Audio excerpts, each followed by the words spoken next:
the announcement of our men's under-21 squad for the upcoming UEFA European Championship. If we'd like to start off with Sky, crack on with the questions. Morning, Lee. Good to see you. Okay. This is the first time most of us have seen you after the news of your contract extension. Yeah. How fulfilling, but also how pleased are you to have that behind you with the intention of, laying your plans and your long-term ambition for the squad?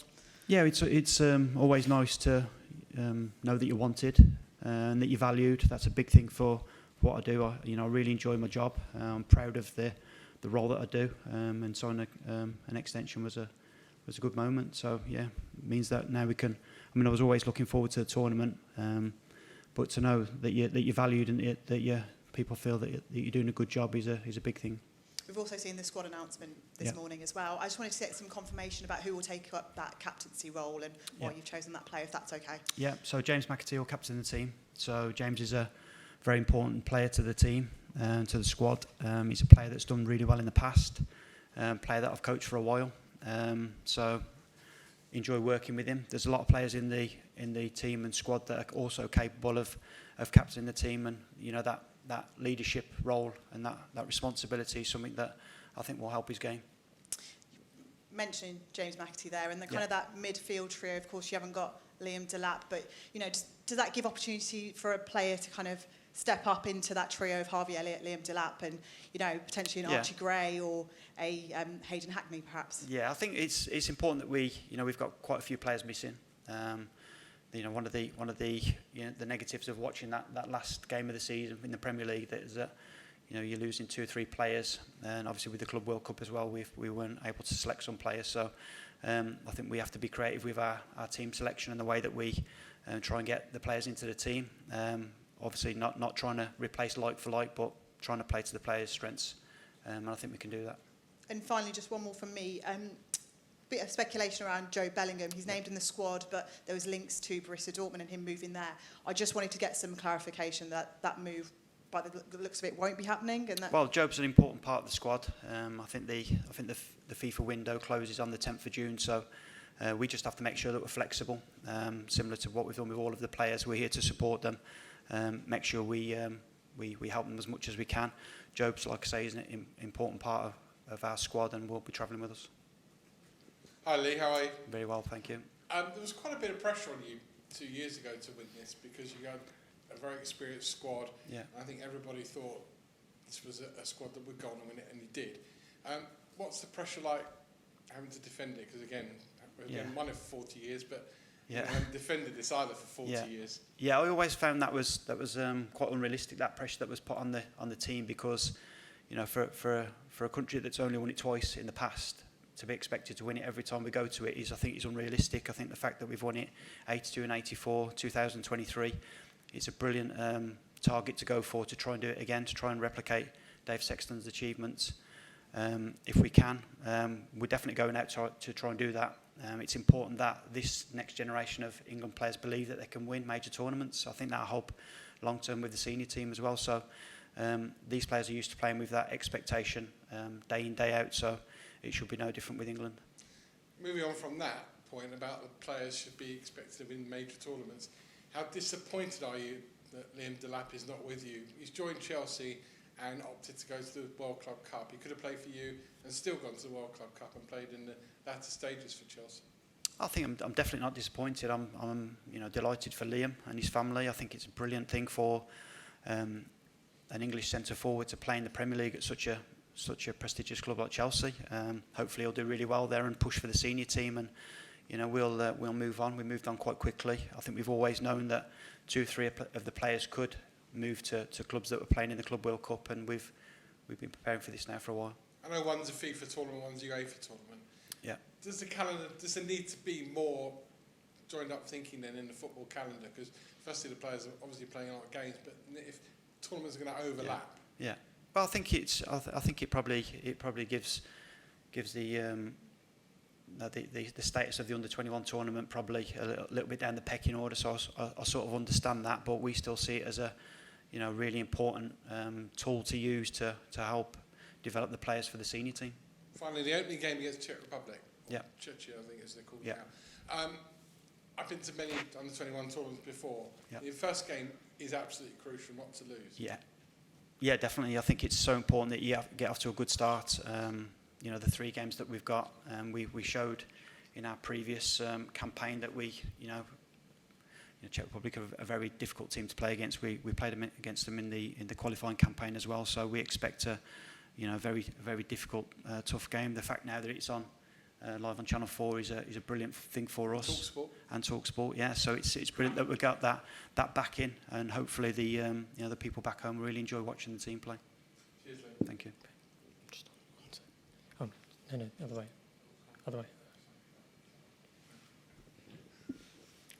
Hi Lee, just on a personal note, how frustrating has it been for you personally with the Club World Cup? Obviously you've got quite a few players who have been with you throughout qualifying who haven't been able to come to the tournament. Yeah. And also in the preparation camp, you've been sitting here expecting to have certain players, and then following day wake up and the situation changes. Has it been frustrating for you personally? No, not really. I think the Club World Cup hasn't come out of the blue. We've been preparing for this competition now for 2 years, knowing that the Club World Cup was always in the background.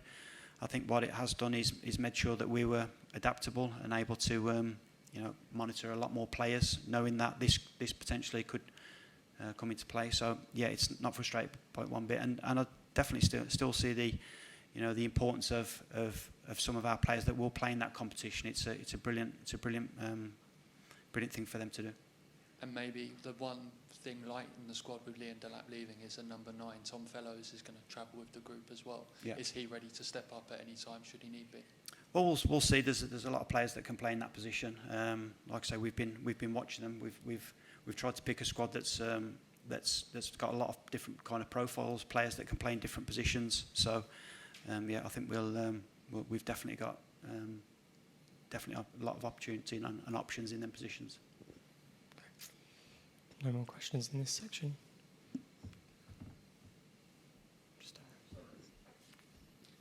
Hi, I just wanted to pick up on something you mentioned earlier in terms of needing to be creative with the team. Yeah. And it seemed like that was a theme in the Portugal game at yes. the Hawthorns as well. And I was just wondering how much that's been in your thinking since that Portugal game, and how has that developed? Yeah, so I think it was definitely important that we tried something against Portugal.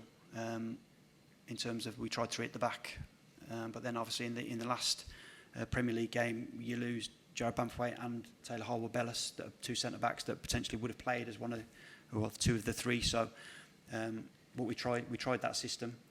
It's something that we can go to. Something that the players understand in terms of we've already worked on parts of it. We'll start all of the tactical work now over the next couple of days, working into the Czech Republic, and I think you'll probably see a different setup and a different system.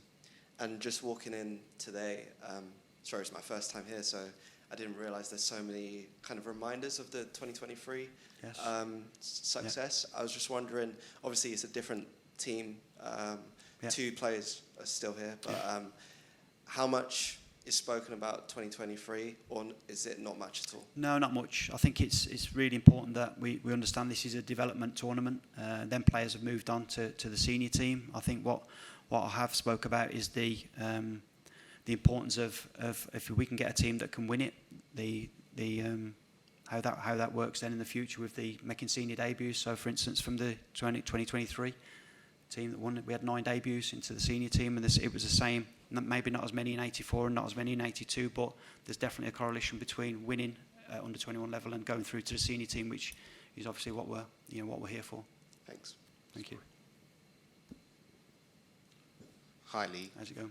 Good, thank you. So off the back end of a really good first team season for a lot of the squad, you've got Europa League winners, Premier League winners, playoff winners. Yeah. How important is the momentum to get into a 21s tournament? Yeah, definitely. I think the last 4 days of prep, you could definitely see the competition for places. I think they worked out quite quickly that there was too many players here for the number of squad that we needed to name. So competition was very high. We tried to make it so it didn't feel like a trialist camp or that they were on trial, that we were actually working towards a goal.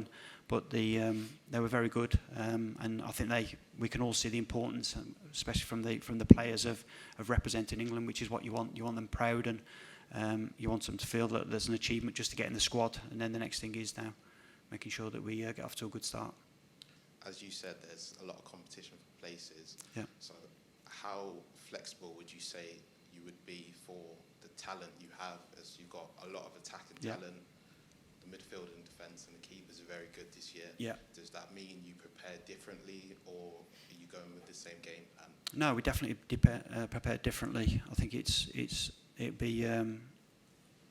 won't be very professional just to think that I could just do exactly the same as we did against in the last tournament and expect it to win. These players are totally different, a different profile, a different mindset. So we have to make sure that we try and put them in positions that they can affect the opposition. I think we can come up with 2 or 3 different ways of playing that can do that. So, hi Lee. How's it going? Not bad, thanks. So the balance of this squad is kind of been maybe changed a little bit by the 2 centre backs, those kind of challenges that you're facing there. Yeah. Can you just talk about the role potentially of Charlie Cresswell now, because of that experienced head that he is? Elliott and Cresswell obviously is incredibly experienced as far as his Liverpool and success this season is concerned. How does that kind of rebalance things with those key players being taken? Yeah, I think, like you said there, it's important that they transfer what they do at their clubs over to international. Sometimes that's a bit of an issue because it's not as simple and as easy. But they're both showing that the capabilities to do that, especially them 2 players that you've mentioned there. I think Charlie's had a great season in France at Toulouse. You know, played a lot of games. Jarell's obviously been involved heavily at Liverpool, so 2 players that we expect to do really well at the tournament. Very, very well-travelled squad as well. You have that international experience now, increasingly, which we're seeing in the youth ranks of players playing across Europe. How big is that? It's such a big thing, obviously, not just the football, but the social aspect to it as well. You know, learn another language, travelling, being away from your family, being away from the comforts, which is obviously, you know, anyone that's got kids will know how difficult that is. Then to add the pressure of having to perform and be a footballer, you know, is always something that we shouldn't underestimate. These players are very resilient in what they do most days, and it's good to have them back. And this is obviously under 21 level, so there is a set range of ages that are in there, but there are young and old. Who are your father figures in the squad? Father figures, I'm not sure we've got any.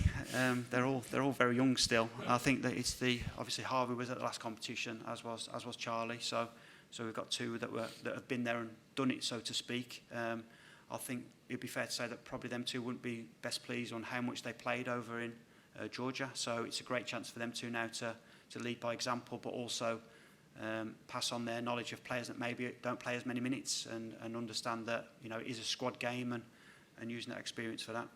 We have historically had an established leadership group at this level. Is there a formed leadership group? Yeah, we've got a leadership group. Yeah, we've got I think it's 6 or 7 players that are in that. It's something that one of the other members of staff takes care of. I try and keep away from the leadership group, so they tend to be a bit more open and honest if I'm not there. So. But no, I think it's something valuable. But what we try and do is we try and spread that around, different players, the young ones and the old ones, all in there. So making sure that we can spread the experience about. And how much of the focus has been over recent days, but also moving forward through the tournament, is on that balance between rest, relaxation, escapism from the kind of the stresses of things, the off-the-field prep, obviously, and then the training. Long season for a lot. I think this what we talk about, especially this week, is understanding that. After a finish, I know from a personal experience, after the season finishes, generally you have a massive dip in terms of you come down off that adrenaline, that 3 or 4 days when they go away on holiday. So, I've spoken to them about that expectancy to build that back up. You just don't turn it back on. It doesn't work like that. So it's making sure that we're understanding that it's all right to be a little bit low on energy, a little bit low on motivation, but knowing that we're building up to that first game against Czech Republic, which we'll start to do as from tomorrow. And Channel 4 have this. This is a big thing for the profile of the tournament. Definitely. It's just, it's not to talk about the past, but if you think about the last tournament, to win 6 games, to not concede a goal, and to win the final, and I think that's probably a big regret, is that last group probably missed out on the exposure that probably they should have got. So this time around, you feel like they're going to be getting the kind of recognition. I hope so. Win or lose. Yeah, I think it's just important that they perform well, that they're exciting to watch, that people back home can see the next generation of England players and be excited by that. We've we've won it once in terms of the 2023 as a squad. You know, if we can replicate what the past teams have done, I think that will help us in the future. Okay. Any more questions for this section? No? Okay, well, we'll go on to the next section, an embargo.